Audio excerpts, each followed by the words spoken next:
Hey everyone, welcome back to the Coastal Edge Consulting channel. Today I want to talk about something that's both practical and personal.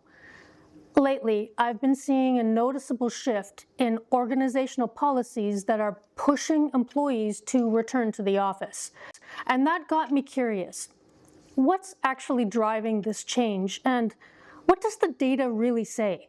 So today I want to share and explore why offering remote work opportunities isn't just a trend or a perk, but it's a genuine strategic advantage for organizations that want to attract talent, keep people engaged, and stay competitive. We keep hearing the phrase, "the office is where the magic happens," but is it really? Let's break this down. But before we jump in, if you like this kind of content, please take a moment to hit the like button and subscribe to my channel, and tap the notification bell so you don't miss future videos. All right, let's get into it.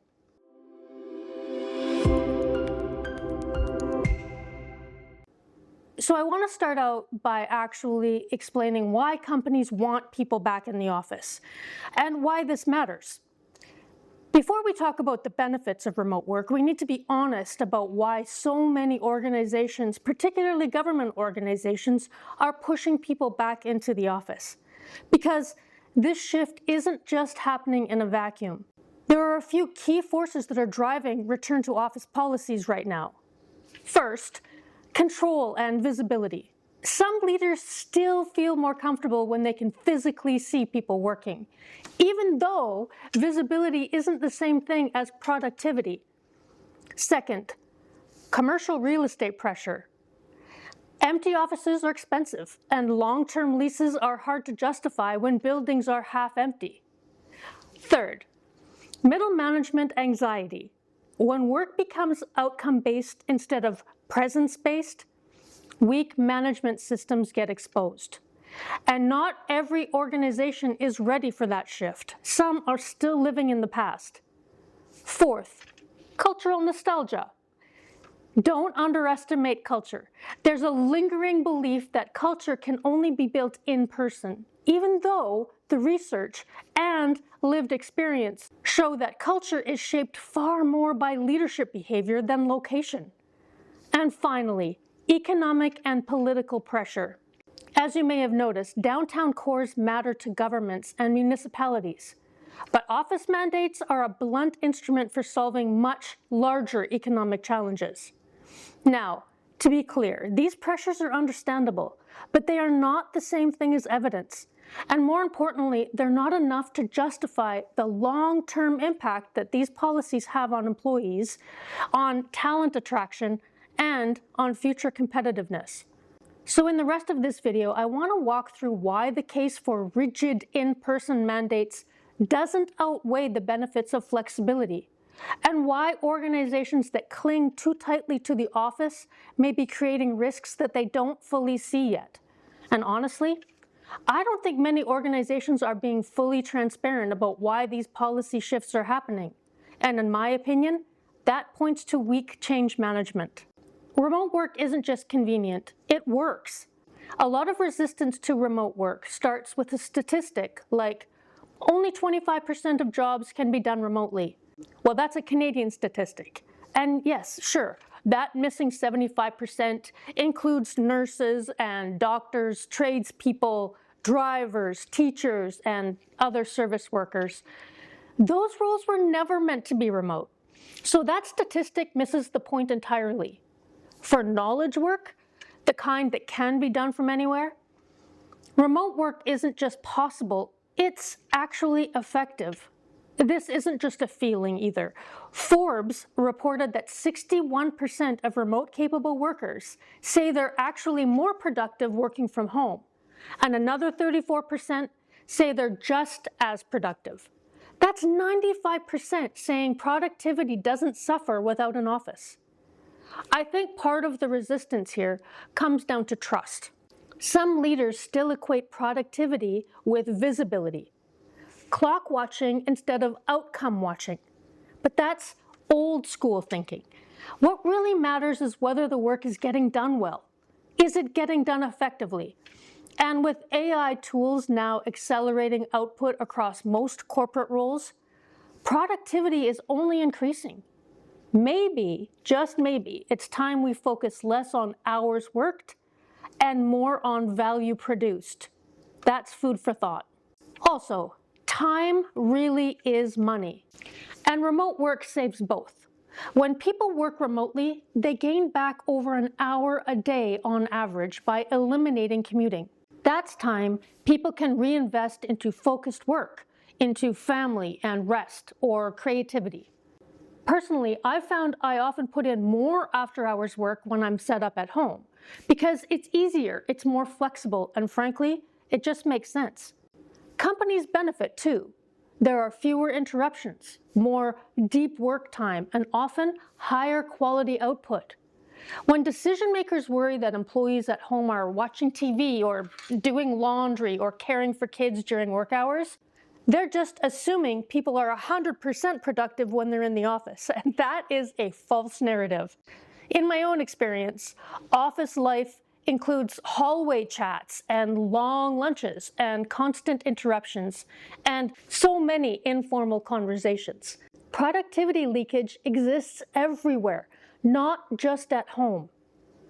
Remote employees also save real money. Commuting costs, parking, lunches, and professional wardrobes, often thousands of dollars a year.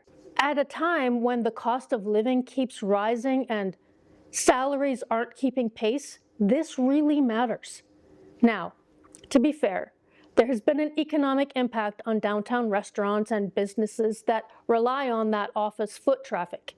And I do wonder if this is quietly driving some of the return to office narrative. Are governments worried about hollowed out downtown cores, lost tax revenue, struggling commercial real estate? Maybe. But here's the thing. The future success of companies won't be decided by downtown foot traffic. It will be decided by whether they can attract and retain skilled people.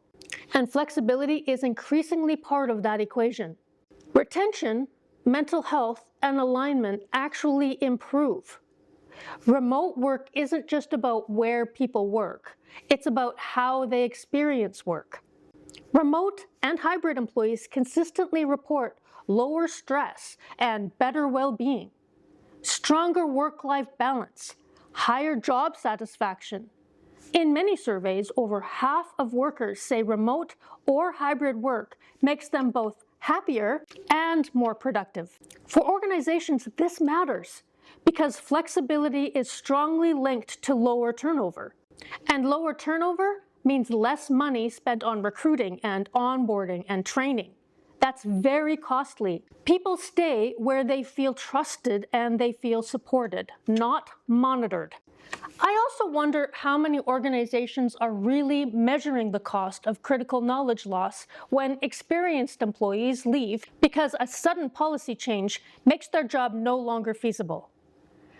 I'm seeing this firsthand with people close to me who are being forced back into offices, only to realize the financial and personal costs of long-distance commuting just don't add up anymore. And honestly, I'm in that situation myself. I live in a small community outside the major business hubs of Vancouver and Victoria in British Columbia. If an organization doesn't offer remote work, my access to opportunities becomes significantly limited. Which brings me to the next critical point. Remote work expands access to talent and opportunity. From an employer perspective, remote work unlocks talent beyond geography. You're no longer fishing exclusively in expensive, city-centric talent pools. From an employee perspective, it levels the playing field. If you're a caregiver, someone with a disability, or someone simply priced out of urban housing markets, remote work isn't a luxury, it's access. Living in major urban centers is increasingly unaffordable. Yet some employers are still asking people to stretch themselves even thinner by imposing these return-to-office mandates. And this is where the disconnect really shows up. Many organizations say they're committed to diversity, equity, and inclusion, yet they overlook how remote and flexible work directly expands access and inclusion in ways rigid office policies simply can't. Return to office mandates often ignore these realities entirely. Also, collaboration doesn't require co-location anymore. Yes, there are benefits to being together sometimes, but the idea that people must be co-located to brainstorm or innovate or collaborate simply doesn't hold water anymore. We've seen this clearly since COVID forced large-scale remote work. The evidence speaks for itself. Teams are using Zoom and Teams and other platforms, shared documents, Miro boards, and digital whiteboards. And many report that collaboration quality hasn't declined at all. The tools have matured. The barrier isn't technology, it's mindset. The business case is real. Remote-friendly organizations save thousands per employee per year on office space, on utilities, parking, and support services. They also gain faster hiring, broader talent pools, stronger retention, less burnout, and in a competitive market, flexibility isn't a perk, it's leverage. I get that not one size fits all, and that's okay. Remote work isn't perfect for every role or every person. Some people really thrive in offices, and that's fine. Some roles require physical presence. That's also fine. Some people struggle with isolation. That doesn't mean we abandon flexibility altogether. It means we design smarter systems. We can blend remote and hybrid and in-person work intentionally, based on outcomes and role needs, not habit or blanket policies. So my final thought here is, let's not fall for the nostalgia bias that work equals office. The world has changed. Our tools have changed.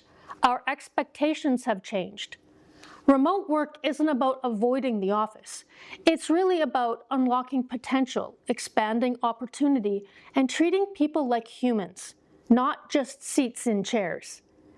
And if you take a little less pay for a lot more freedom, you're definitely not alone. I'd take that trade-off every time. Well, that's all I have for today. If you found this video helpful at all, please like the video, subscribe to the channel, and please also consider sharing it with someone who's thinking about changing their remote work policy right now. Thanks so much for watching, and until next time, bye-bye.